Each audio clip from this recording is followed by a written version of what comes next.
Hello and welcome to Your Own Personal Beatles, a podcast about the Beatles with me, Jack Pelling. And it's me, Robin Allender. Hello, mate. How are you doing? Yeah, good. I said that in a weird way. Yeah, fine, thanks. How are you?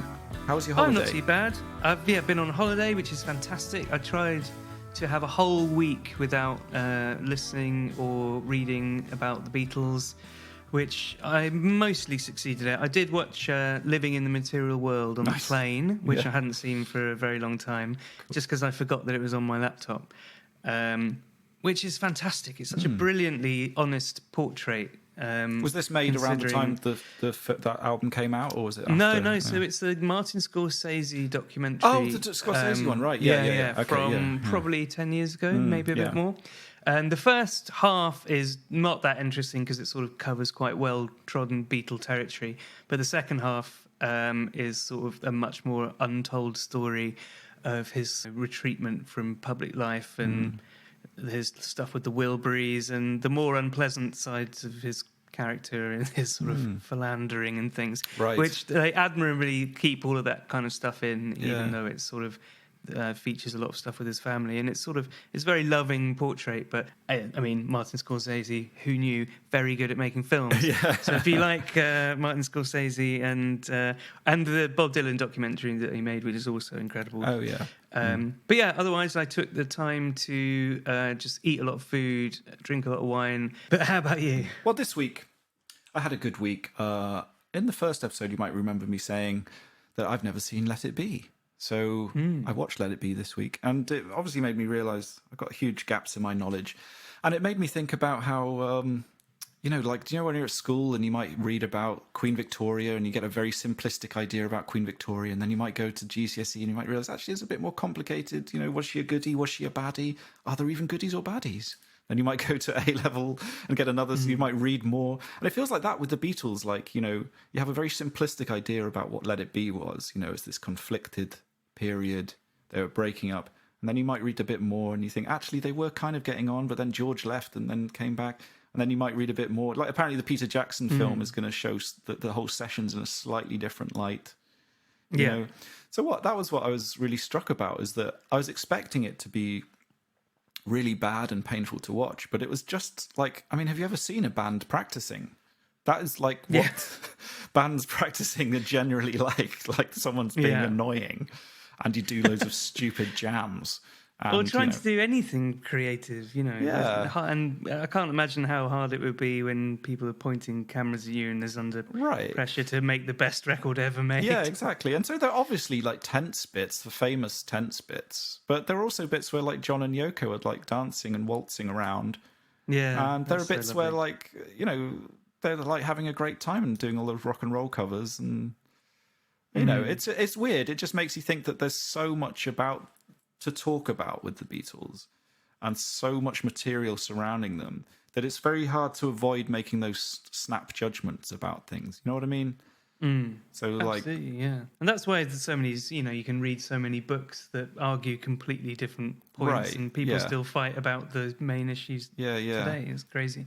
Can I just say that was about the fourth take of me saying that, as we tried to think of an appropriate historical figure to compare it to, but we ended up with Queen Victoria somewhat randomly. I think we found a good one. I tried to do the Battle of Hastings.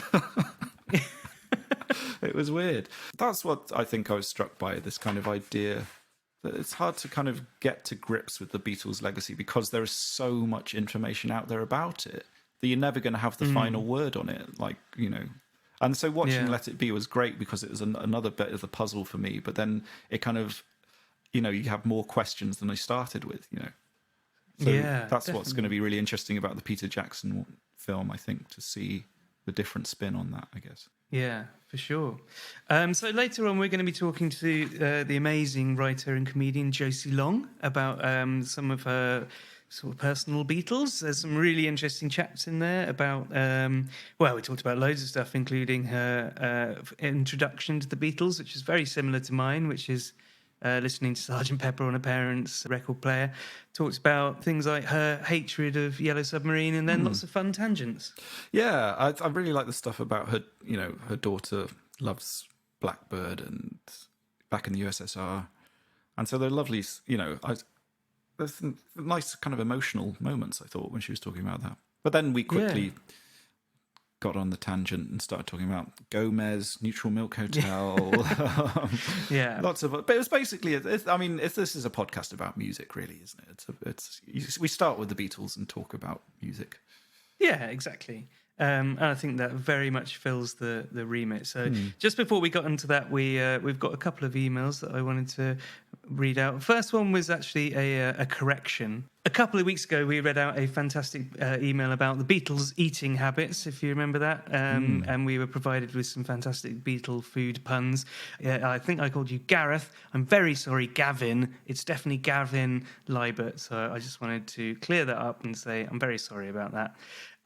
We've got another email in from a guy called Michael Cunningham from Northern Ireland who had a really interesting Beatles-related story that I thought I would read out about his aunt. He is a musician as well, and we'll put a link somewhere where you can go and see his stuff. He's done a really cool cover of Don't Let Me Down.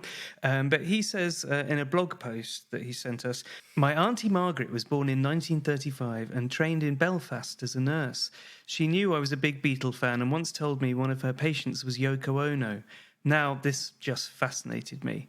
She worked in some very prestigious private hospitals in London in the 1950s and 60s. A pregnant Yoko Ono was admitted to the Queen Charlotte's Hospital in London, but sadly a few days after she had a miscarriage. John stayed by her bedside and ended up sleeping on the floor of her hospital room. They were so impressed with the care Margaret gave them that as they were leaving the hospital, they gave her a signed copy of an album. The note on the album said, 'To Margaret, thanks for everything, from John and Yoko.' This was November 1968, and the signed album was probably the controversial Two Virgins record, which was released on the 11th of November that year. The album was controversial because it had naked photos of John and Yoko on the cover, and Auntie Margaret wouldn't have been impressed with that at all, so she gave it away. Sadly, my Auntie Margaret died in 1995. I've crawled the internet to try and find it, which is like looking for a needle in a haystack. But it's not really about the money. I'm so pleased Margaret was there to help the Lennons in the time of need, so much that John gave her a signed copy of his record. Anyway, if you happen to come across a signed copy of a John and Yoko or Beatle album reading 'To Margaret' from John and Yoko, please drop me a line. I would love to see it." Oh, that's nice. Well, you never know. Yeah. So if anyone does find that, then please do get in contact with us, or for anything else for that matter. You can tell us about some of your formative Beatles stories, and we read all of your emails, and we try and read out as many as we can. So thanks so much for all the people that sent them in, and for all the people that have written us lovely reviews, especially on Apple Podcasts and Acast, where it matters the most. We've got a few this week that we're really sort of flattered by, and it really helps other people find the podcast. So it's very kind of you to do so. So please continue. If you want to support the show, you can go to personalbeatles.com/donate and help us cover the costs of it. We've got some amazing guests coming up, and we want to keep going from sort of strength to strength. So that also really helps. And then, just follow us as normal on social media. If you want to get in contact there, we're at Personal Beatles on Twitter, Instagram, and Spotify. Social meds. So for now, let's get on with the show. Here is the absolutely fantastic Josie Long.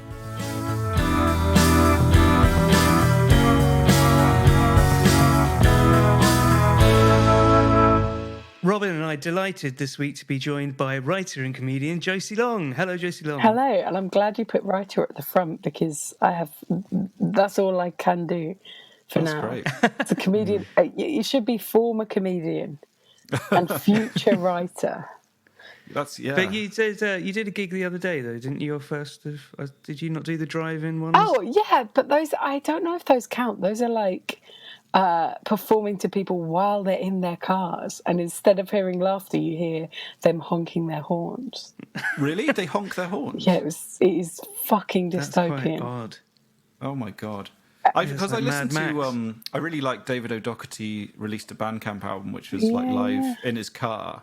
But he had to do that thing you do where you're sort of like, the audience isn't laughing, so he sort of rushes into the next joke as if it's going really badly. It's a brutal thing. I do a lot of stuff on Twitch at the moment, and I genuinely get people to comment in the chat, ha ha ha ha ha ha ha. Oh, right, and then I live for that. I'm like dying for that. And then when I see like lots of like ha ha ha ha or like a little laughing emoji, then I'm like, oh, It's going Brilliant. well. Finally, it's going And you well. can sort of have a glass of water to kind of just let it rack up. Rolling laugh. Also, there's like a 30-second delay, so you have to then factor in. Okay, 30 seconds ago I was doing that bit, so that bit went down well. Right. Yeah. And this bit is dying. Yeah. I've been doing a lot of online tutoring during lockdown. That's how I kind of necessity being the mother of invention. That's how I sort of try just getting by. But I try and do sort of jokes and things, but there is that you have to sort of think for 30 seconds, oh, this isn't going very well, and then they sort of laugh. And Yeah, and then are you tutoring people all around the world? yeah, I've got a guitar student in Saudi Arabia. Wow. Nice. Amazing. Which is cool.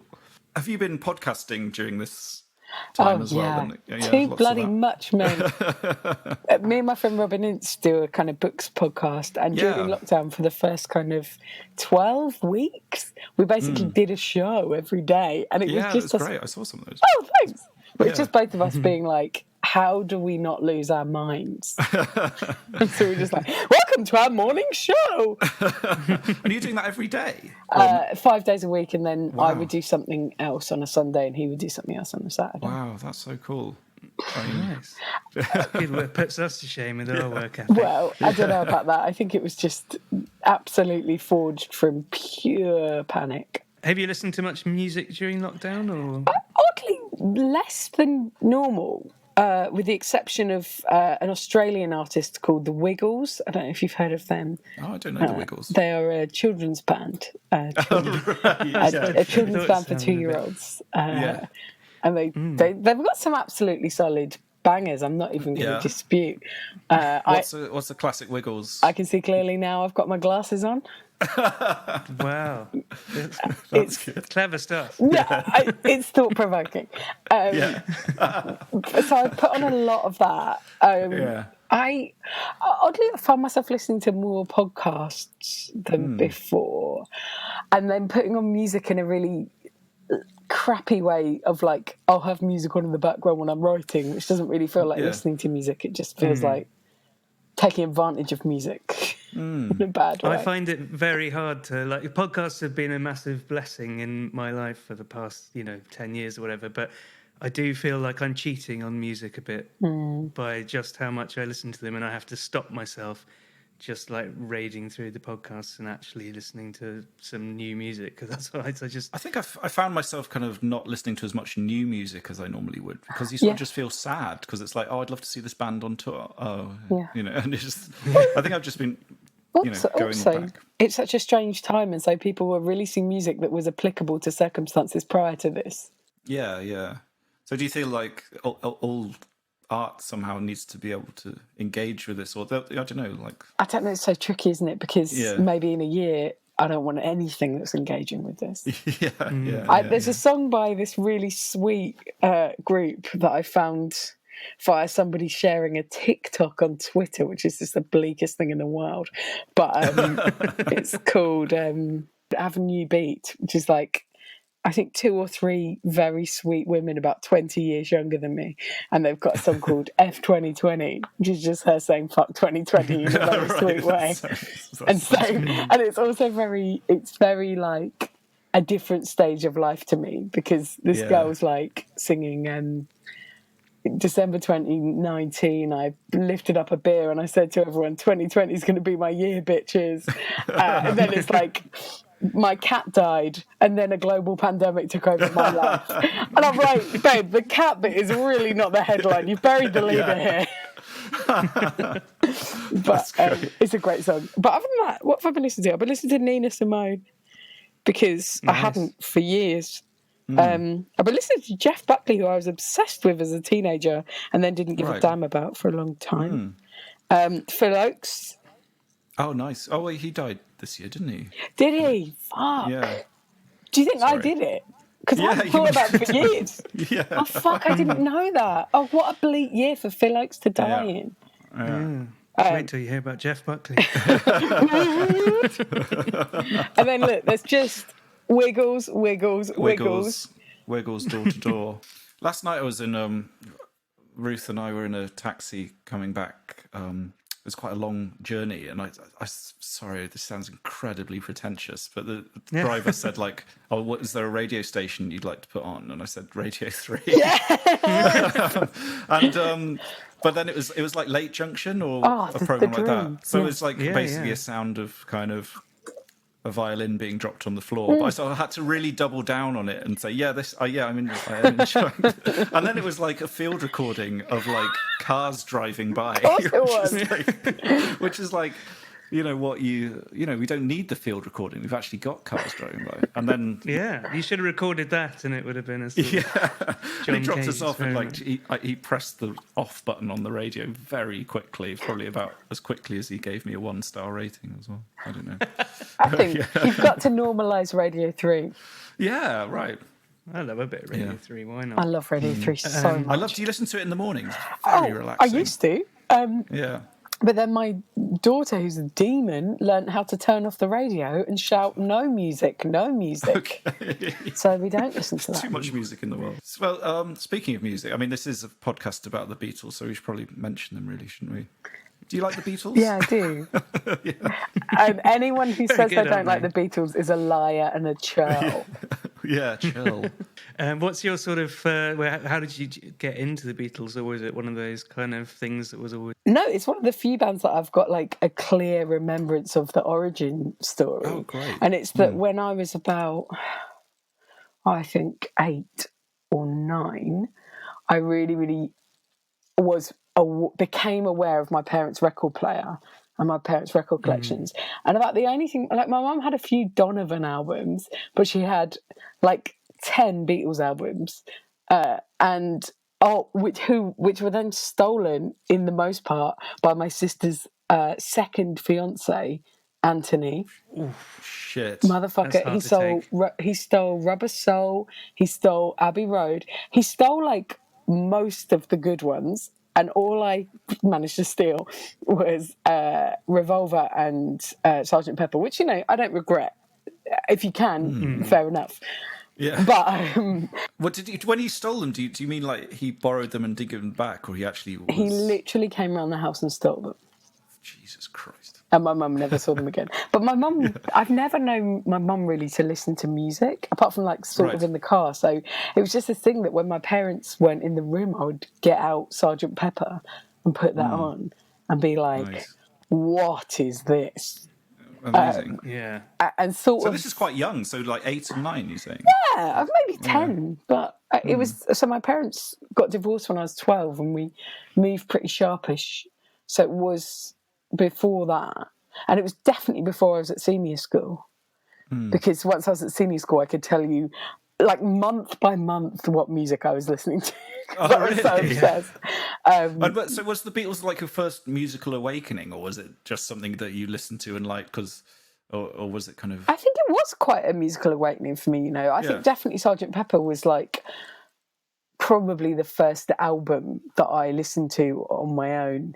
And it sort of was like, what the the benefit of Mr. Kite, like what the fuck, and I'd be there, and I do still maintain this kind of attitude to Beatles records that, like, for fucks, like, you'll be loving a song, and then there's just a fucking stupid song. Fuck with you. Like, you'll be loving a song, and then the three of them went out. I used to have some stand-up about this, about how they were recording Revolver, and George and John and Paul were like, oh, getting a bit tired now, I'm gonna go. I can't do an accent, as you can tell. Ringo, we're gonna go to the shop and buy some egg sandwiches. What accent even is this? Ringo, we're gonna go to the shop and buy some egg sandwiches. What, can you look after the studio while we're in the shop? And Ringo's like, yeah, of course. And they're like, just one thing, Ringo, can you promise me you're not going to record a fucking shit kids song onto the album while we're out? No, of course not. In the town. Fucking bollocks.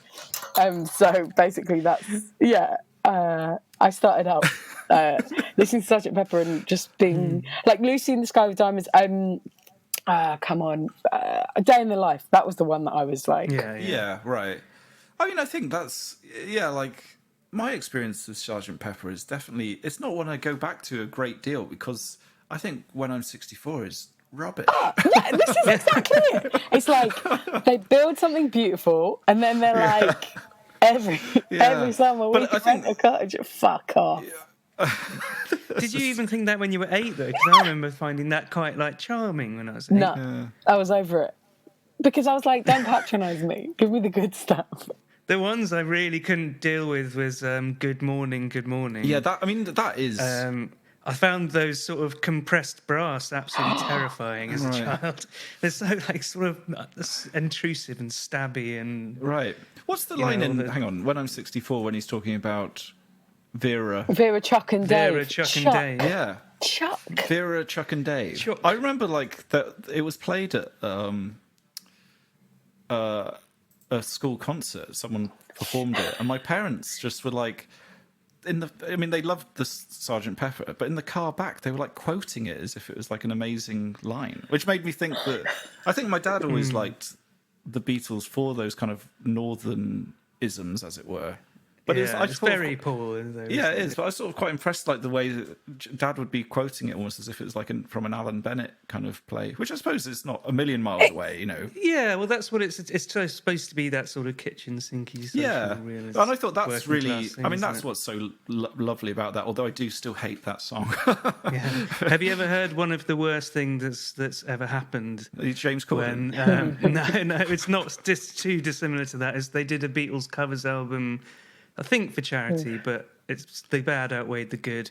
And Russell Brand did a cover of When I'm 64. No, that's the worst thing I've ever fucking heard. But he's done it in he does it in this really sort of like when I get older, losing the air sort of thing, like Arthur Atkinson. Yeah, this is my problem with like with the Beatles now. I think it's in some ways it's my problem and not theirs. Like, how wonderful to have that diverse an output, and how wild to put out a record that is at once deeply serious and beautiful and silly and end of the pier and embodying a time that none of us were alive during, that none of us will experience in that way. But I'm also like, if I want to listen to something that really captures things in that way and is silly, I'll listen to the Bonzo Dog Doodah Band. I won't listen to the Beatles. What I want from the Beatles is the sort of sincere stuff. That's a really interesting point, because like I think we're going to be interviewing Kevin Eldon and Jem Roberts. Send in my soon, love. About a book that Jem Roberts has written about the Beatles and comedy. And I think that is a really interesting topic, because George Harrison, there's a great quote in it. George Harrison in the book said it's serious and not serious at the same time, which I think is so good. And I think that's a really interesting question, is because there's so much mucking about and they're so informed by comedy. Yeah, and they made comic films together. Yeah. It's weird. Like, how do you balance that with the sincerity? You know, like sometimes I'm listening to the White Album or Sgt. Pepper, and I will skip past the silly songs because, you know, I want to hear Sexy Sadie or something, which is also actually a bit silly, but is really beautiful, you know. Yeah. But, you know, sometimes you want to skip Rocky Raccoon to get to Julia, don't you? Fucking always. It's so rare. What did I put on? I was playing my daughter. It's the White Album, isn't it? Blackbird is on it. Yeah, I was playing my daughter the White Album just the other day, and it was really interesting seeing which ones she would perk up to and which ones she wouldn't, because she likes Blackbird and was introduced to that via the film Boss Baby, where they sing that. It's a very good film, 5 stars across the board. But nice. It sort of, I felt really shamed by the fact that I hadn't really got round to playing her much music yet, partly because she likes nursery rhymes and kids music, and partly because... Well, you don't want to be one of those like people who's like, first of all, it's in rainbows. You know, you don't want to be one of those, and I don't want to be like, parents. Her favourite music, sorry, David Bowie and the Ramones. I don't fucking want to be like that. I want to be like, her favourite music is the Wiggles. She's 2 years old. Does she love a bit of Yellow Submarine or a bit of... She's not having that shit. That's what I sang in nursery. It didn't do me much harm. I feel guilty that there are certain Beatles songs that I have real animosity towards, and Yellow Submarine. I think that's okay. I think that's a really good thing to talk about, because it's like not one of the questions we ask is sort of like, what's your controversial Beatles opinion? But I think it's fine to say, I mean, even, they would say some of those songs weren't very good. But still, the Beatles, it's all part of the story, isn't it? Yeah. That you love so much. And also, they're held up to a higher standard, aren't they? Like, a Duff, not even Duff, but a song you don't love on an album is pretty common for most albums. But do you want an album to be just a selection of bangers, or do you want it to take you on some sort of, journey around the houses of their I tell you what I want from an album as I've grown up is something that I'm asleep by the end of. I just want an album. I just want to like everything on it. And I definitely want it to take me on a journey, but I don't want that journey to be, I'm only sleeping, finishing in the town. Fuck you. Fuck the town where you were born. You've just played me the most beautiful song that the 60s have fucking heard, and then that's shit. Oh no, hang on. And then we get Here, There and Everywhere. Like, are you high? Yes, you literally are high. Like, you've got, right, Here, There, when I'm only sleeping, Here, There and Everywhere. Don't fucking... Beautiful. What are you doing? Putting that in the middle. Yeah, it would be weird on In Rainbows if they just went into sort of Bob the Builder style children's song in the middle. Exactly. They've always... Yeah. I mean, I'd have Yellow Submarine over Octopus's Garden, though. That's the other one. Those are the two. And, like, I at times in my life have espoused the theory that Ringo Starr is the best Beatle. And I've done it mainly to piss off people who consider themselves more serious people than me, which, as a very sincere person, is a rare chance for me to troll.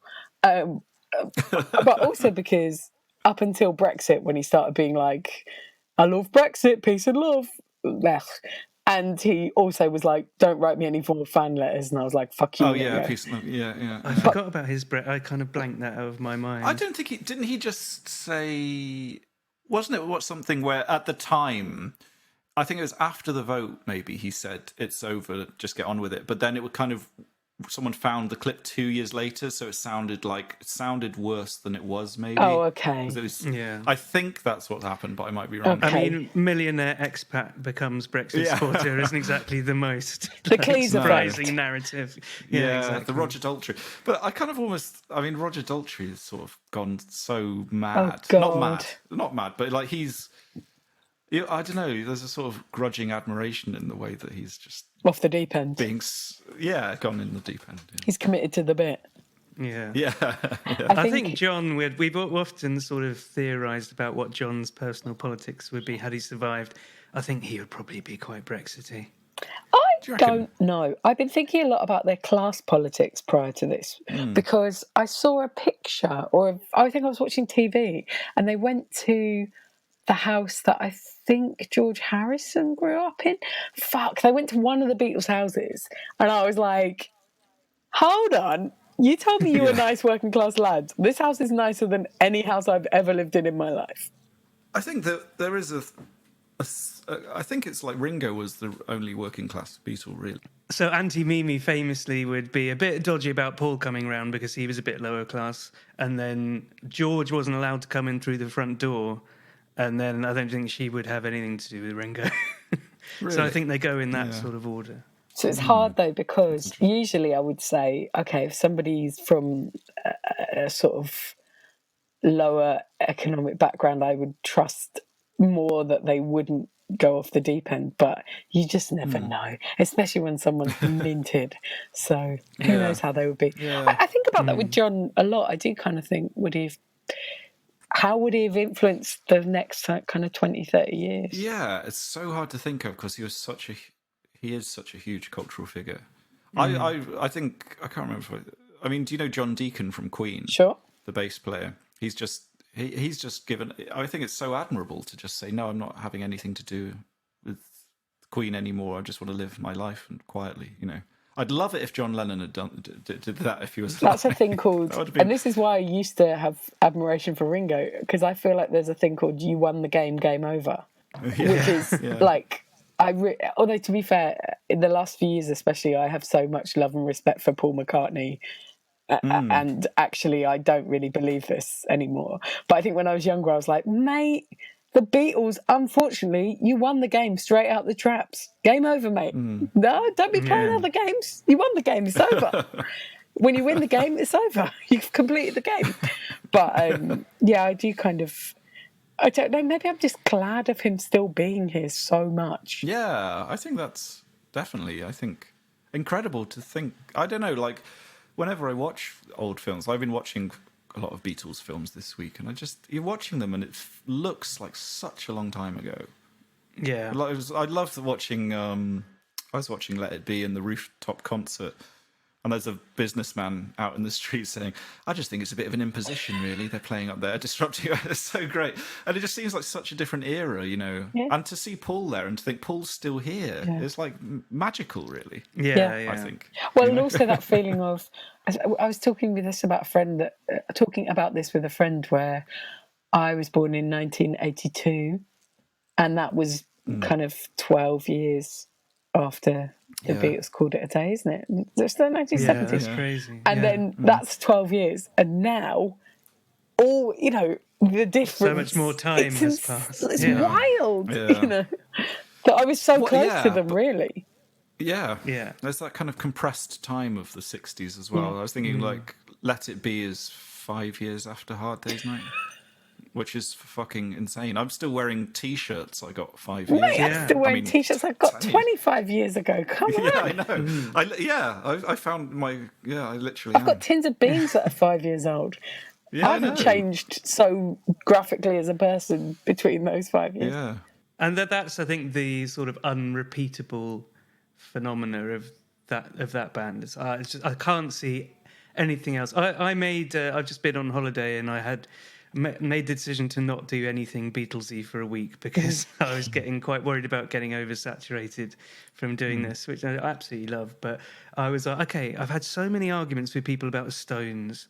I'm just going to listen to the Stones' whole back catalogue until I can sort of bear it.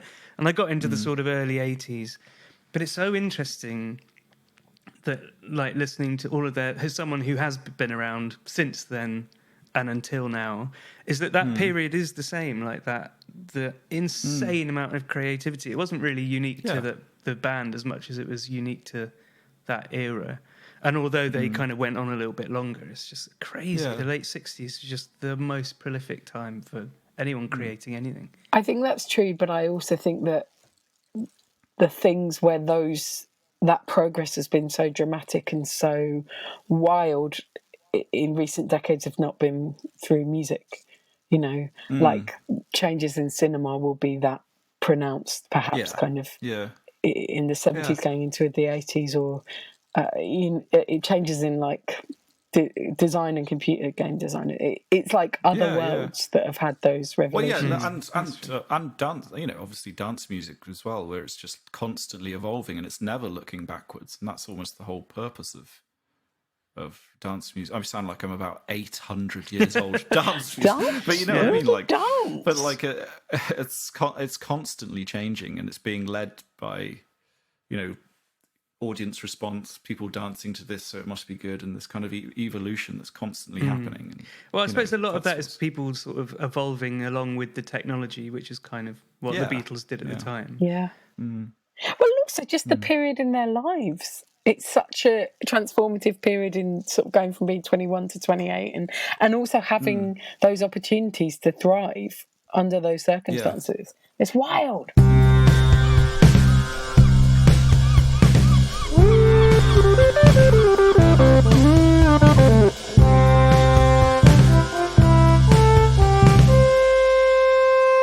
So let's go back to you. Because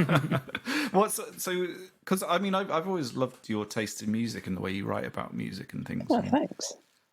You know, and you've got a lot of love for Bob Dylan and sort of classic and Stevie Wonder. I remember you wrote a brilliant tweet about how much you liked "Don't You Worry About a Thing" by Stevie Wonder. Oh, my favourite Stevie Wonder funny. song. But I know, it's brilliant. Yeah, this is the thing. That song is both completely sincere and completely funny. Yeah. It is, yeah. Where he's sort of doing that chat up thing at the start, you know. I speak very, very fluent Spanish.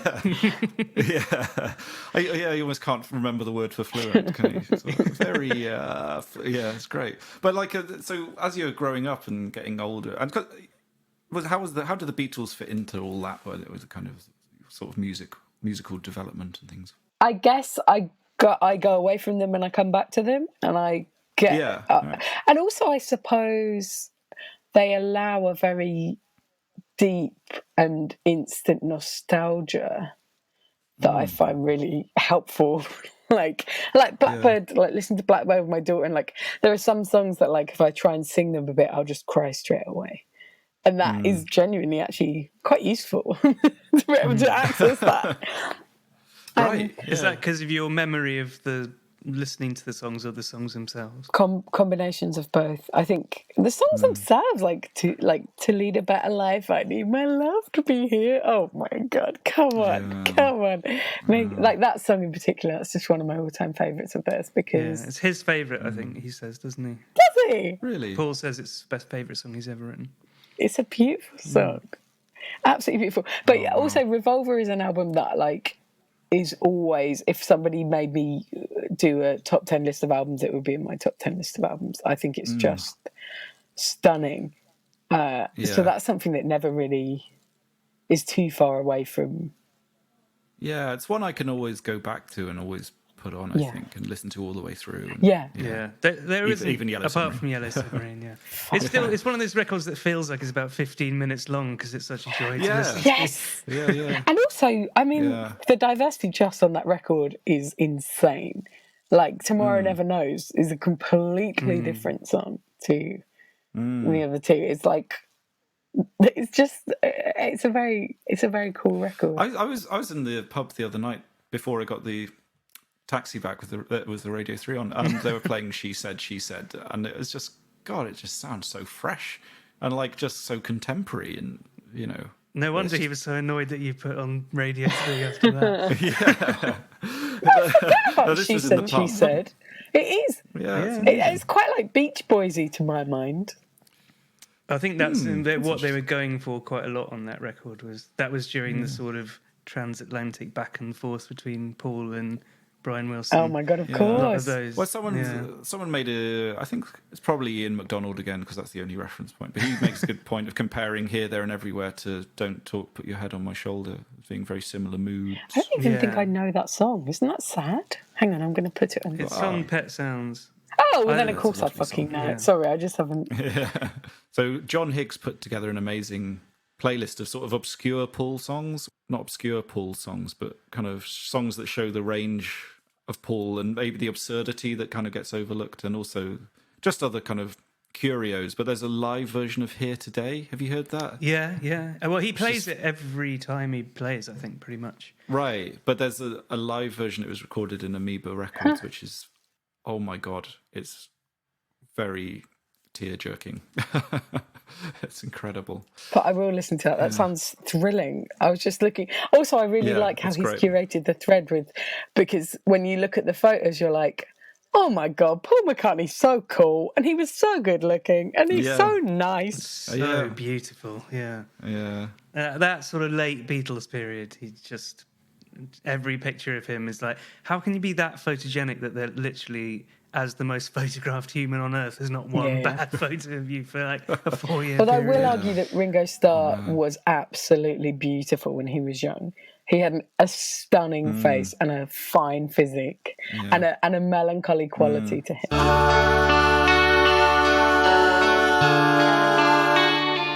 One thing that we talk about quite a lot is the sort of favourite Beatle journey that people go on throughout their lives.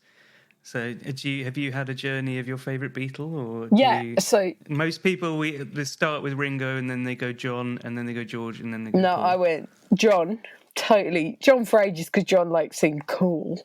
Then Ringo when I found out about John's personal life, and then George, I guess, is what I would have told people, but now it really is Paul.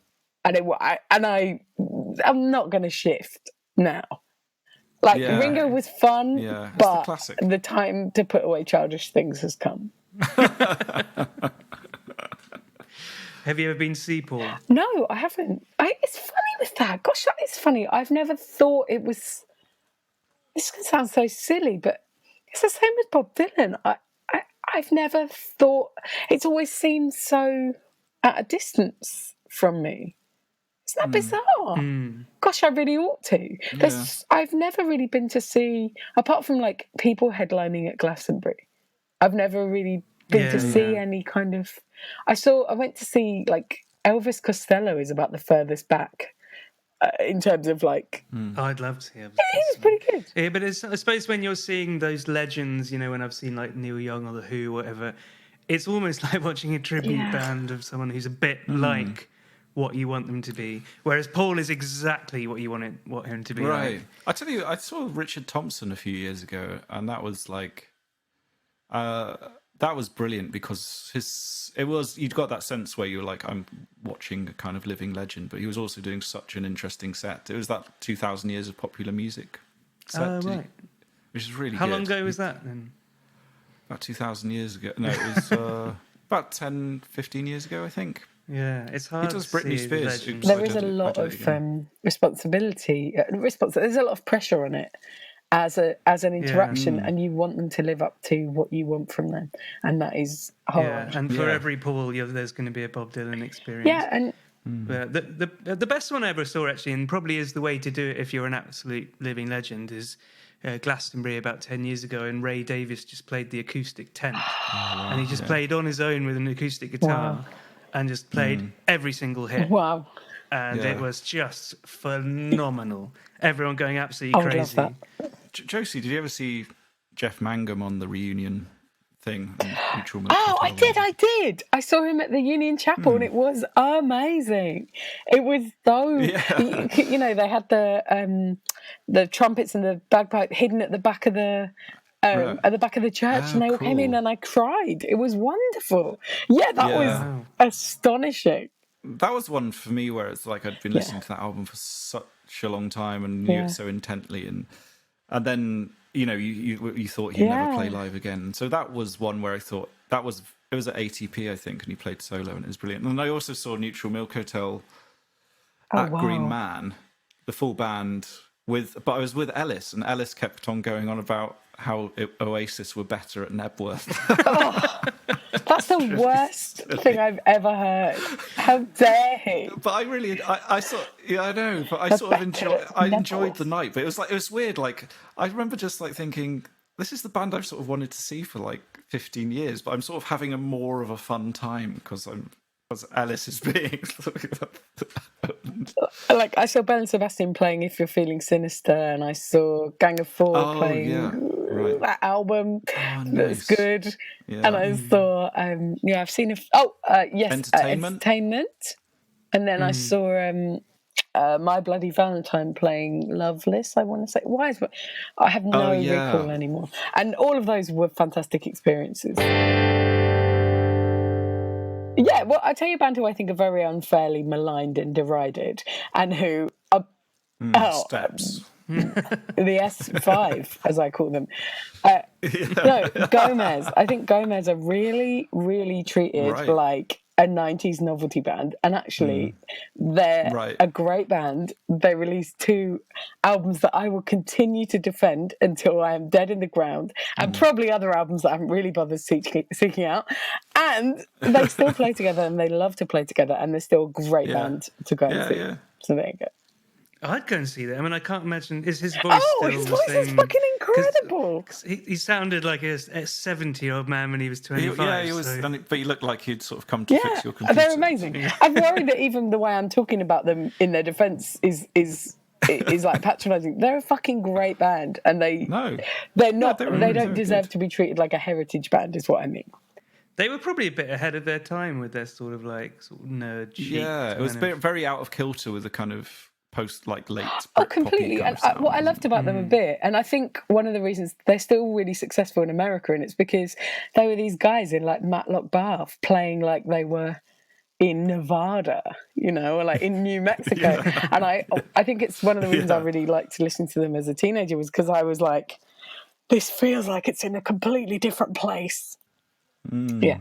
Sorry, I know this isn't a Gomez podcast, but cool. just another 5 Gomez minutes.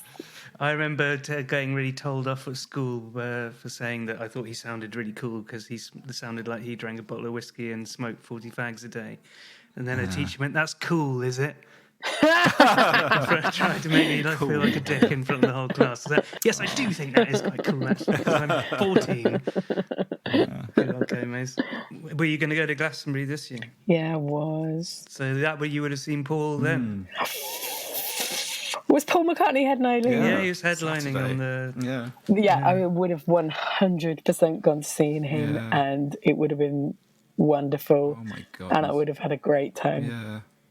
Yeah, well, he is doing it next year, so... God, I hope I can. Just make sure you get on the bill. Yeah, but do you know what happened? I tend to be put on clashing with the thing I'm most interested in.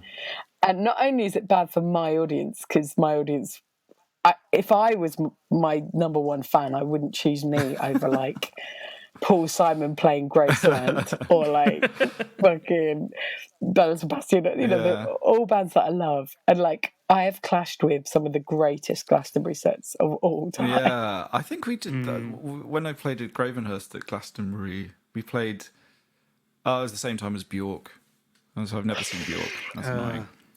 And we also with Jan we played at Coachella once, and it was the. Oh wow! Yeah, that was fun. But it's weird. It sort of felt like because we were just there for one day, sort of in and out. It felt like you were kind of a tourist there. You felt like you weren't really at the festival, kind of thing. But yeah, I've done a number of music festivals like that, and you feel like you're being airlifted in and out. Yeah, it's really weird. But then I think it was one of the first Pavement reunion tours. I was hoping to catch them, but then we just came off and you could just hear them doing "Ending Cut Your Hair," which was like their last song. Brutal. Just floating over the God, I got such bad luck playing a Coachella and not seeing Pavement.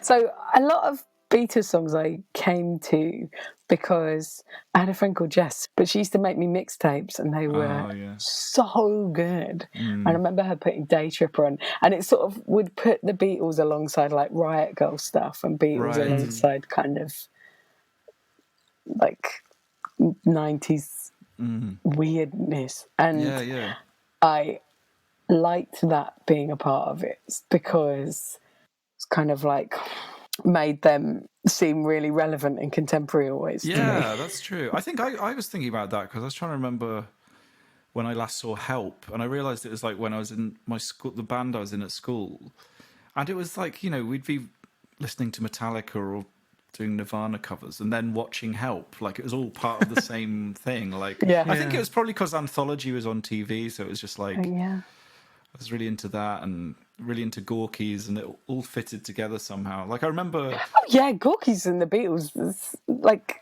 completely. Because I lived in Bristol, we could pick up S4C, and on S4C one night there was like an hour of Gorky's. I think it was called Banana. I can't remember. But it was an hour of like their music videos and stuff, and like we just had... So basically we only had the one... I can't remember why, but I had to inflict it on my dad because it was like the only TV, and like so my dad was forced to watch an hour of Gorky's, just total random weirdness in Welsh, and at the end he said, "I think John Lennon would have liked it." Which was really nice. But yeah, Gorky's definitely was all part of it for me. That kind of getting into the Beatles and kind of it felt like they were in touch with that kind of thing. And I was listening to Back in the USSR, which my daughter absolutely loved. And started like just dancing like that too, like an old man, like Chaz and Dave dance. And I was thinking about Charmless Man by Blur, the put it all together, and that's just stolen off of Back in the USSR. And I was like, oh yes, so much Blur, particularly that album is just like full rip-off of the Beatles. That's interesting. Yeah, especially his guitar parts as well. I think he's got exactly the same ethos, Graham Coxon, as George Harrison, in that he's the sort of unshowy, but playing like really sort of complicated and technically impressive stuff that just is so like sort of textural. Without he's the lead guitarist, but he very rarely, steps up to the front of the stage and goes mad. But at the same time, you always know that he's the sort of best bit in a way in a lot of it. I'm a big fan of his, and he's also in that Beatles cover band, isn't he? He's with the bloke from... Isn't it him and the bloke and Matt Bellamy from Muse? And Is he? yeah, they're called like the Sergeant Pepper's Lonely... It's like a pun on Sergeant Pepper. Really? And they're like a sort of super group, and they do like the occasional festival.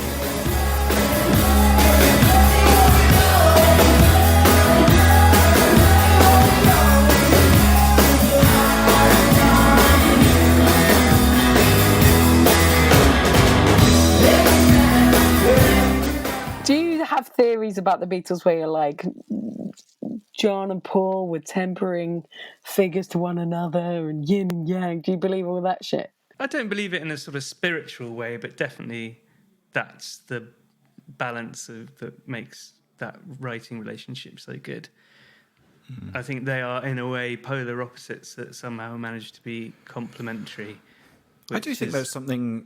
Yeah, sorry, I interrupted you. So then do you feel as if their solo stuff is like the porridge that's too hot and the porridge that's too cold? I think you're absolutely right, yeah. There is definitely stuff that could deal with a little bit of... Or they are mainly, just even if he had written in the same room as John, and he'd be like, don't write that, it's ridiculous.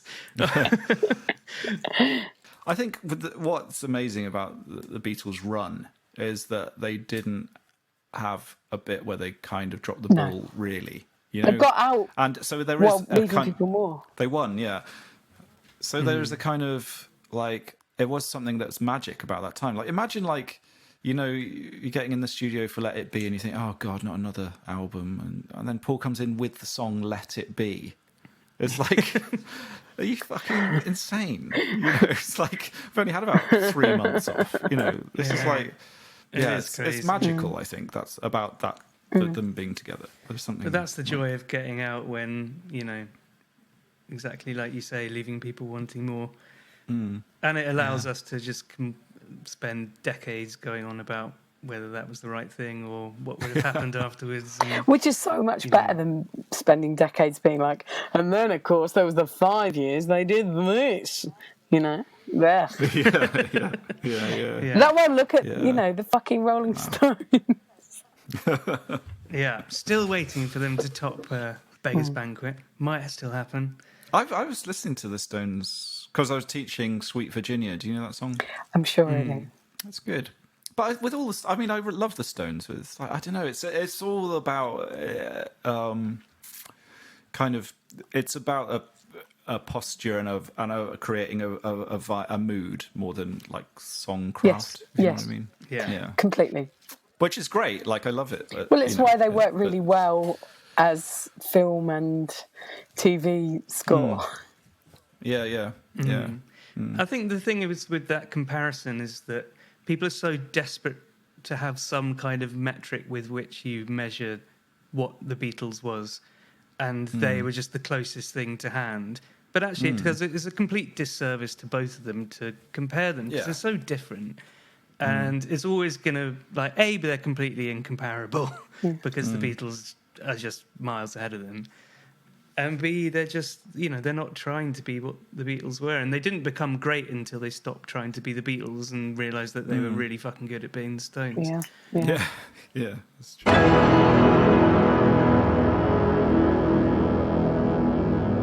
That was Josie Long, and that was a really lovely episode. I enjoyed chatting to Josie a lot. Yeah, it was fantastic. We had a few technical issues there, so apologies if the audio quality isn't quite up to standard, but we got there in the end. And yeah, I mean, the quality of the content more than makes up for it. It was really, really fun. It was really great. enjoyed it.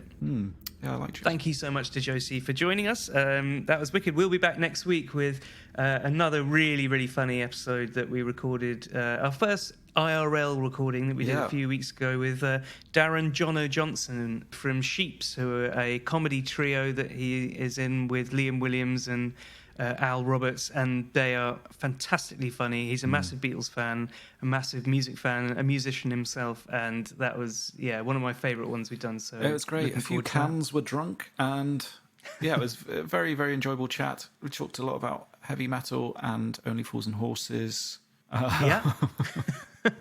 A lot of favourite Beatle chat, and it was a good mix between the sort of, I mean, he's a big fan, so it was a good mix between the sort of nerdy and the tangential and the personal. Yeah.